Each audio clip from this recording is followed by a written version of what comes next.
नमस्कार दोस्तों, मैं Pradeep Kumar tutorial website dot com में आप सबका स्वागत करता हूं। दोस्तों, हम देख रहे हैं एंगुलर की सीरीज। प्रीवियस वीडियो में हमने देखा था इंटरफेस कैसे टाइप स्क्रिप्ट में यूज करते हैं और उसको एंगुलर में कैसे हम यूज करते हैं और किस तरीके से डिफाइन करते हैं। जो बेसिक कॉन्सेप्ट है इंटरफेस का वो मैंने बताया था। आज की वीडियो में इंटरफेस के थोड़ा एडवांस टॉपिक पे बात करेंगे, जो कि इंटरफेस को एक्सटेंड कैसे करते हैं। मान लीजिए एक से ज़्यादा इंटरफेस आपके पास हैं, तो उसको एक दूसरे से मतलब एक्सटेंड कैसे करेंगे।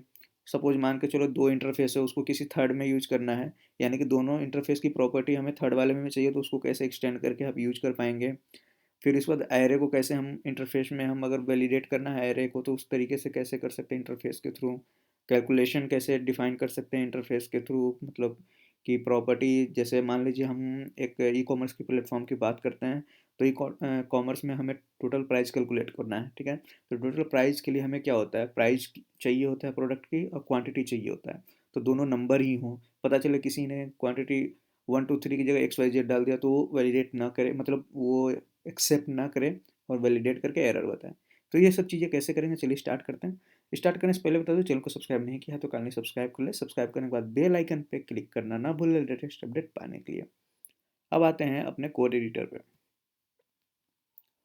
ये हमारा प्रीवियस कोड है जिसमें कि हमने एक इंटरफेस बनाया था, जो कि EMP इंटरफेस के नाम था, और उसको यहाँ पे इंपोर्ट करके हमने यहाँ पे यूज़ किया था। अब सपोज मान के चलिए इसमें एक और इंटरफेस हम बना लेते हैं। ठीक है, अभी एक है इंटरफेस की फाइल, हम कोई और इंटरफेस की फाइल बना लेते हैं। मान लीजिए हम कर देते हैं इसको EMP एड्रेस के नाम से। ठीक है, मान लो एड्रेस के लिए हमने कुछ अलग बना रखा है फाइल्स, मतलब इंटरफेस अलग डिफाइन कर रखा है। अब इसके अंदर हम क्या करेंगे, सबसे पहले हम डिफाइन करेंगे, एक्सपोर्ट करेंगे, एक्सपोर्ट। ठीक है, इंटरफेस क्लियर। और इंटरफेस का नाम मान ले दिया हमने ADDRESS। इंटरफेस का नाम हमने ये दिया, क्लियर। इंटरफेस में अब एड्रेस है, तो एड्रेस कुछ भी हो सकता है हमारा, जैसे स्ट्रीट हो सकता है। ठीक है, मान लो इसको हमने कर दिया स्ट्रिंग, AINE कर सकते हैं। या फिर एक और चीज़ मैं बताऊंगा कि स्ट्रिंग और नंबर दोनों यूज करें, लेकिन विदाउट एनी की ज़रूरत ना पड़े, बट हम स्ट्रिंग और नंबर दोनों यूज कर सकते हैं, वो भी मैं आपको भी बताऊंगा, क्लियर। स्ट्रीट के बाद अब आते हैं, मान लीजिए स्ट्रीट हो गया हमारा, उसके बाद सिटी होता है, कुछ सिटी होगा। ठीक है, ये भी स्ट्रिंग हमने कर दिया। पिन कोड होता है, पिन कोड हमारा मान लीजिए नंबर ही होगा, स्ट्रिंग तो होगा नहीं। ठीक है, ये इतने डाटा हैं इसके अंदर, इतना हमारे पास है। कंट्री भी हो सकता है, आप ऐड कर सकते हैं। अब इसको भी यूज करना है हमें कहाँ, ऐप कंपोनेंट के अंदर। तो सिंपली हमें क्या करना होगा, इंपोर्ट करना होगा। यहाँ पे करेंगे ADDRESS एड्रेस फ्रॉम, कहाँ से, ./EMP एड्रेस से, EMP एड्रेस। कैंडी हमें मिला नहीं क्या, कि इस नाम से EMP एड्रेस के नाम से ही है। मे बी मैं कुछ मिस्टेक तो नहीं कर रहा हूँ। EMP नहीं मिल रहा है। मे बी बाहर तो नहीं बना दिया हमने, हमें यहाँ पे नहीं, हमें बनाना था ऐप के अंदर। और ऐप के अंदर हम, ओके, हमारी जो फाइल है ऐप से बाहर हो गई, इसीलिए नहीं मिल रहा है। ठीक है, तो एक काम करते हैं, इसको यहाँ से कट करते हैं और इस फाइल को मूव कर देते हैं ऐप वाले फोल्डर के अंदर। ठीक है, मूव। तो अब हमारा इसके अंदर मूव हो चुका है, क्लियर। ये हमारा फाइल है, कहाँ गया हमारा फाइल जो कि मूव हुआ है, EMP एड्रेस ये रहा। ठीक है, सेव किया। अब इसे अगर यहाँ पे यूज करना है तो अब यहाँ पे आराम से मिल जाएगा। ठीक है, स्लैश करेंगे तो EMP एड्रेस ये देखिए नीचे आ रहा है, क्लियर। ओके, अब यहाँ पे देखिए, यहाँ पे जो गेट डाटा है, ठीक है, कंपनी PACOM PANY लग रहा है, लास्ट टाइम PANY लग रहा है, लास्ट टाइम ही गलत हो गया था नाम, ने ध्यान नहीं दिया, मैंने भी ध्यान नहीं दिया। तो एक बार आप देख लीजिएगा, नाम जैसे जो उसे, इससे कोई इफेक्ट नहीं पड़ता, नाम कुछ भी रखिए आप। ठीक है, अब यहाँ पे देखिए हमारे पास दो इंटरफेस हो गए, एक तो एम्प्लॉय का है, एड्रेस का है। ठीक है, अब मुझे दोनों इस पे अप्लाई करना है इसके अंदर। ठीक है, कि अब चाहिए, मान लीजिए आप एक काम कर रहे हैं टीम के अंदर, ठीक है, जिसमें 2 बंदे काम कर रहे हैं, सपोज़ मान के चलिए 2 पर्सन काम कर रहे हैं, तो कुछ फाइल्स आपने बनाई इंटरफ़ेस की, कुछ फाइल उन्होंने बनाई इंटरफ़ेस की, ठीक है? अब दोनों का आप कोई ऐसा पेज बना रहे हैं जिसमें दोनों इंटरफ़ेस की यूज़ है वैलिडेट करने के लिए, तो आप कैसे यूज़ करेंगे यहाँ पे? अब दोनों का एक साथ तो यहाँ पे कॉमा करके या इस तरीके से अगर हम कहें कि मान लो यहाँ पे कॉमा कर लिया और एड्रेस वालों को यूज़ कर लें, इस तरीके से, ऐसा तो कर नहीं सकते, ठीक है? सेव करेंगे तो इस कंडीशन में कोई एरर ही नहीं बताएगा। अगर मैं यहाँ पे एज की जगह कोई एरर नहीं, वैलिडेट ही नहीं कर रहा है, ये गलत हो गया, ठीक है? यहाँ पे ये वर्क नहीं करेगा। तो हम कैसे करेंगे इस चीज़ को, आप समझते हैं। अब अगर हमें दोनों इंटरफेस को यूज करना है इस फंक्शन या इस वेरिएबल के ऊपर, ठीक है, या ऑब्जेक्ट के ऊपर, तो हमें क्या करना होगा, एक नया इंटरफेस यहाँ पे डिफाइन करना पड़ेगा, इंटरफेस, ठीक है? इसका नाम हम देंगे मान लो कंबाइन, इसको मैंने दिया कंबाइन इंटरफेस, ऐसा मैंने नाम दे दिया, कुछ भी आप दे सकते हैं, ठीक है? ये क्या करेगा, एक्सटेंड करेगा। एक्सटेंड किसको करेगा, सबसे पहले करेगा एम्प्लॉय वाले को, कॉमा, यहाँ पे कॉमा लगा सकते हैं एक्सटेंड करने के लिए, ADDRESS, एड्रेस को, दोनों को एक्सटेंड किया, बस छोड़ देंगे। और इसके अंदर अगर और कुछ एक्स्ट्रा डिफाइन करना है जो कि एड्रेस में, मतलब EMP एड्रेस में भी नहीं है और इसमें भी नहीं है, और कोई और एक्स्ट्रा डिफाइन करना है तो आप इसके अंदर डिफाइन कर सकते हैं, बट मुझे अभी नहीं डिफाइन करना है, सिर्फ हमें क्या करना है, दोनों का यूज करना था। तो हमने एक्सटेंड कर दिया, एक्सटेंड करने के बाद अब इस इंटरफेस को अब हम यूज करेंगे यहाँ पे, इसकी जगह पे सेव करेंगे। तो यहाँ पे आप देखो अभी एक एरर दिखा रहा है, एरर पे जाओगे यहाँ पे तो लिखेगा, यहाँ पे आप देख रहे हो, यहाँ पे लिख रहा है नेम एज, ये तो ठीक है, is missing the following property from type combined interface street city pin code, यानी कि इसमें जो स्ट्रीट है, सिटी है और पिन कोड, ये यहाँ पे मिसिंग बता रहा है। तो अब हमें यहाँ पे यूज करना है, तो सबसे पहले यहाँ पे लिखना होगा स्ट्रीट, ठीक है, मान लो मैंने लिख दिया दिल्ली, कंप्लीट हो गया। दूसरा हमारे पास क्या है, सिटी, इसको भी मान लो मैंने कर दिया दिल्ली। तीसरा क्या है, पिन कोड, पिन कोड, इसको मैंने कर दिया 110009।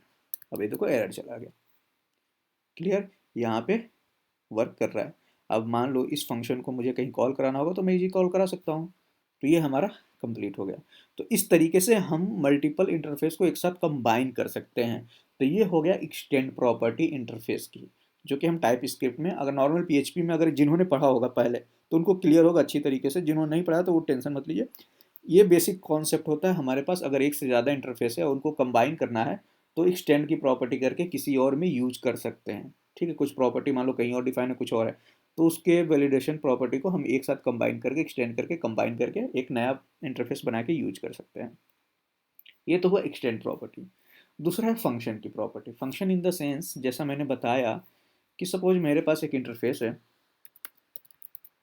ठीक है, जिसका नाम मैंने दिया ऑर्डर, ठीक है? इस इंटरफेस के अंदर क्या हो रहा है, हमारा एक फंक्शन है जिसका कि नाम दिया मैंने टोटल प्राइस, ये हमारा एक फंक्शन है, ठीक है? फंक्शन के अंदर क्या होगा, सबसे पहले हमारे पास मान लीजिए प्राइस, और वो किस टाइप का वेरिएबल है, नंबर है, क्लियर, कॉमा, इस फंक्शन के अंदर 2 पैरामीटर हो गए, ठीक है, क्वांटिटी, क्वांटिटी, ठीक है, ये भी हमारा नंबर है, और जो इन दोनों का मल्टीप्लाई होगा वो भी हमारा किस फॉर्मेट में होगा, नंबर होगा, ठीक है? यानी कि टोटल जो होगा वो भी क्या होगा, नंबर होगा, क्लियर? ये हमने यहाँ पे डिफाइन कर दिया।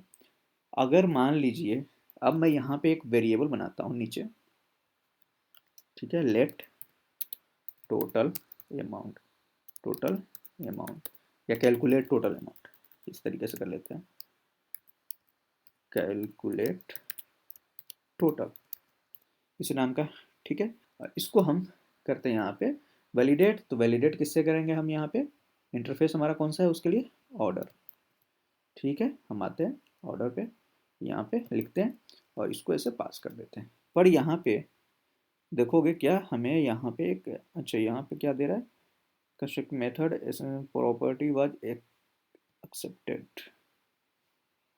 ओके, इस तरीके से, ठीक है। यहाँ पे एरर दे रहा है एक्सपेक्टेड, ओके, यहाँ पे इक्वल टू लगाएंगे, हाँ ये मिस कर रहे थे, यहाँ पे इक्वल टू लगाएंगे।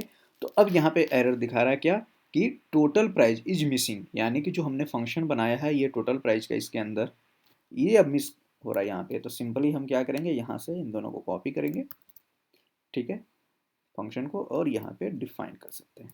तो अब यहाँ पे हमारा पेस्ट हो चुका है ये। अब यहाँ पे देखिए कुछ एरर आ रहे हैं। एरर क्या दिखा रहा है कि प्राइस कौन function void is not assignable, यानी कि हमने यहाँ पे क्या लिखा था ऊपर में, अगर आप जाएंगे फिर से ध्यान देंगे तो यहाँ पे लिखा था जो रिटर्न होगा वो कौन किस टाइप का होगा, नंबर टाइप का होगा। बट यहाँ पे अगर हम यहाँ पे रिटर्न कर दें, सिंपल लिख दें RETURN, और मान लो कोई वैल्यू हम रिटर्न कर देते हैं तो एरर चला जाएगा, ठीक है। तो हमें क्या रिटर्न करना है, यहाँ तो कैलकुलेट करना है ना हमें, तो एक वेरिएबल हम ले लेते हैं, total price equal to price multiply by quantity, clear. अब ये टोटल प्राइस को हम यहाँ पे रिटर्न कर देते हैं, सेव करेंगे, तो अब देखिए एरर खत्म हो गया। तो इस तरीके से हम, अगर हमें इस तरीके से फंक्शन डिफाइन करना हो और उसके अंदर उस फंक्शन में कुछ पैरामीटर पास करना हो, पैरामीटर पास करके उसका कुछ एडिशन मल्टीप्लिकेशन या कुछ ऐसा करना हो, तो वो भी हम यहाँ पे इजीली कर सकते हैं। एक और इम्पॉर्टेंट पॉइंट्स है एरे का। मान लीजिए आपने एक इंटरफेस बनाया, ठीक है, इंटरफेस में हमारे पास कस्टमर है, ठीक है, कस्टमर है। अब कस्टमर का एरे है, एरे कैसे डिफाइन करते हैं, हमारा इंडेक्स होता है एरे के अंदर, ठीक है, और इंडेक्स क्या होता है, नंबर होता है, ठीक है, हम इस तरीके से लिखते हैं। और ये जो होगा हमारा स्ट्रिंग होगा, ठीक है। ये हमने कस्टमर का एक इंटरफेस बना दिया जिसमें कि हमारा क्या है, इंडेक्सिंग की हुई है, एरे फॉर्मेट में इंडेक्सिंग होती है हमारी। तो चलिए एक एरे ही बना लेते हैं, लेट कस्टमर एरे, ठीक है। कस्टमर का हम कोई एरे बना लेते हैं जिसमें हमारे पास कुछ वैल्यू होगी, जैसे कि जॉन हो गया, ठीक है, पीटर हो गया, उसके बाद मान लीजिए हमने डाला लूसी, कॉमा, फिर कर दिया जूली, ठीक है। इस तरीके से 4 वैल्यू है। अगर हम इससे अभी कंसोल कराते हैं डॉट लॉग, और इसमें से हम किसी एक वैल्यू को प्रिंट कराते हैं एरे की, तो हमें प्रिंट कराने के लिए क्या लिखना होता है, कस्टम एरे और की, मान लो की हमने दिया 2, सेव किया, और पेज पे आते हैं यहाँ पे, और कंसोल में चेक करते हैं, जैसे ही रिफ्रेश होता है तो यहाँ पे आपको लूसी मिल गया, यानी कि डाटा हमारा आ रहा है यहाँ पे। अब लेकिन अभी हमने इंटरफेस का यूज नहीं किया है, ये देखिए कस्टमर का भी इंटरफेस का यूज नहीं किया है। तो लेकिन अगर यही हम पीटर की जगह या लूसी की जगह, जहाँ पे अभी प्रिंट हो रहा है, यहाँ पे मैं कुछ टाइप कर दूँ, वैल्यू मतलब की नंबर, और सेव करूँ, आप पेज पे जाओगे तो नंबर तो प्रिंट होगा, बट यहाँ पे एरर नहीं दिया, ठीक है। क्योंकि हमने क्या किया, एरे हमारा जो भी होगा मतलब कस्टमर का, उसमें क्या होगा, हमारा स्ट्रिंग होगा सिर्फ, जो कि हमने यहाँ पे लिखा है। लेकिन यहाँ पे वैलिडेट अभी नहीं कर रहा है क्योंकि हमने इसको अभी यूज नहीं किया।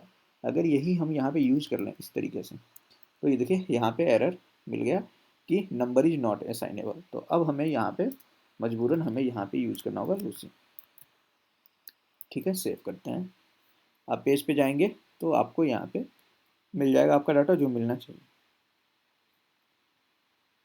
क्लियर। एरे में हम कैसे इंडेक्सिंग को, अगर इंडेक्सिंग को हम यहाँ पे स्ट्रिंग कर दें और सेव करें तो देखिए यहाँ पे एरर दिखने लगा। एरर क्या दिख रहा है, type string is not assignable to the customer, index signature is missing in TypeScript. यानी कि अभी देखिए ये जो हम इस तरीके से एरे बनाते हैं वो बाय डिफॉल्ट क्या होता है, हमारा स्ट्रिंग होता है, ठीक है। बट इसकी जो की होती हैं वो हम किस फॉर्मेट में ले रहे हैं, 0 1 2 3 4 5, जो कि है एक नंबर। तो यही हमारा इंडेक्स का है कि इंडेक्सिंग जो हमारा होता है बाय डिफ़ॉल्ट, अगर हमने इसको की डिफाइन नहीं किया है तो वो बाय डिफ़ॉल्ट क्या होता है, हमारा नंबर होता है। हम यहाँ पे स्ट्रिंग नहीं पास कर सकते। अगर हमने यहाँ स्ट्रिंग पास किया है तो हमें इसको की डिफाइन करना होगा, फिर हम इस तरीके से डिफाइन नहीं कर सकते। ये हमारा एरे में वैलिडेट करने का तरीका होता है। अगर हम कुछ इस तरीके से वैल्यू बना रहे हैं तो की और पेयर, मतलब की और वैल्यू का पेयर बना रहे हैं तो ये चीज़ें हमारी आती हैं। एक जो मैंने बताया था काफ़ी इंपॉर्टेंट पॉइंट, कि सपोज मानिए कि ये नेम था हमारा जो कि हम स्ट्रिंग कर रहे हैं, ठीक है। और इंटरफेस में जाते हैं तो हमने क्या डिफाइन किया है कि नेम हमारा स्ट्रिंग होता है। क्लियर यहाँ तक, कोई दिक्कत नहीं है, ठीक। अगर मुझे नेम की जगह मैं क्या चाहता हूँ कि नंबर भी मतलब एक्सेप्ट करें, अगर मैं नेम ना लिख के 1 2 3 4 5 ऐसे लिखना चाहूँ तो एक्सेप्ट करें, बट यहाँ पे नहीं कर रहा है, ठीक है। तो उस केस के लिए मैंने क्या बताया था उस टाइम कि हम यूज कर सकते हैं एनी, ठीक है। तो एनी यूज करने से क्या होगा कि एनी यूज करेंगे तो हम यहाँ कुछ भी टाइप कर सकते हैं, ठीक है, स्ट्रिंग और नंबर या कुछ भी। लेकिन अब मेरा पॉइंट है कि हम सिर्फ दो ही चीज़ें चाहते हैं, या तो वैल्यू क्या हो, स्ट्रिंग हो या तो नंबर हो, और एक्स्ट्रा कुछ ना हो, और मतलब कॉमा सोमा या कुछ ऐसा ना हो। तो उस केस में हम क्या कर देंगे, अब दो चीज़ें चाहिए तो हम यहाँ पे एनी लगा नहीं सकते, ठीक है, या तो स्ट्रिंग या तो नंबर या दोनों। तो उसके लिए यहाँ पे आप दोनों चीज़ें डिफाइन कर सकते हो, या तो वैल्यू स्ट्रिंग हो या तो नंबर। तो उसके लिए आपको यहाँ पे सिंपल एक पाइप, जो पाइप आपने पढ़ा होगा, उसके बाद सिंगल मतलब लाइन होता है और नंबर, ये दोनों एक साथ आप इस तरीके से। तो ये क्या करेगा, जब चेक करेगा तो चेक करेगा या तो स्ट्रिंग होनी चाहिए या तो नंबर होना चाहिए। तो दोनों में से कोई एक भी, अब देखिए नंबर में भी कोई दिक्कत नहीं कर रहा है, अगर आप प्रदीप लिखोगे तो भी कोई दिक्कत नहीं करेगा, ठीक है, दोनों में से कोई भी ले रहा है। तो अब आपको क्लियर हो गया कि यहाँ पे इस केस में जब हमने दोनों यहाँ पे लगा दिया कि स्ट्रिंग हो और नंबर हो, तो दोनों में से अब कोई भी वैल्यू यहाँ पे पास होगी तो एक्सेप्ट होगा। इसके अलावा स्ट्रिंग और नंबर के अलावा कोई भी वैल्यू यहाँ पे पास होगी तो एक्सेप्टेबल नहीं होगा। तो अब ये चीज़ें आपको मेरे ख्याल से अब क्लियर हो गई होंगी। तो इंटरफेस में ये जो टॉपिक थे इसको बताना इंपॉर्टेंट था, क्योंकि जब हम इसको एंगुलर में यूज़ करेंगे तो आपको क्लियर होना चाहिए कि ये किस तरीके से वर्क कर रहा है। उसे टाइप स्क्रिप्ट की चीज़ें हैं, ये टाइप स्क्रिप्ट में आपको पढ़ने को मिलेगी। अगर आप कहीं भी टाइप स्क्रिप्ट पढ़ेंगे तो वहाँ पे ज़्यादा आपको अच्छे से क्लियर होगा और अच्छे से टाइप स्क्रिप्ट में बताया जाएगा। मैं भी बनाऊंगा बाद में, अभी टाइप स्क्रिप्ट वीडियो मैंने अभी बनाया नहीं है, बट मैं बनाऊंगा तो वहाँ पे और अच्छे से आपको क्लियर होगा। तो चलिए आज के लिए यहीं रोकते हैं। आई होप यहाँ तक कॉन्सेप्ट आपको क्लियर होगा, यहाँ तक कोई डाउट नहीं होगा। तो वीडियो अच्छा लगा तो लाइक करें, दोस्तों के साथ शेयर करें, चैनल को सब्सक्राइब नहीं किया तो काइंडली सब्सक्राइब कर लें। सब्सक्राइब करने के बाद बेल आइकन पर क्लिक करना ना भूलें लेटेस्ट अपडेट पाने के लिए।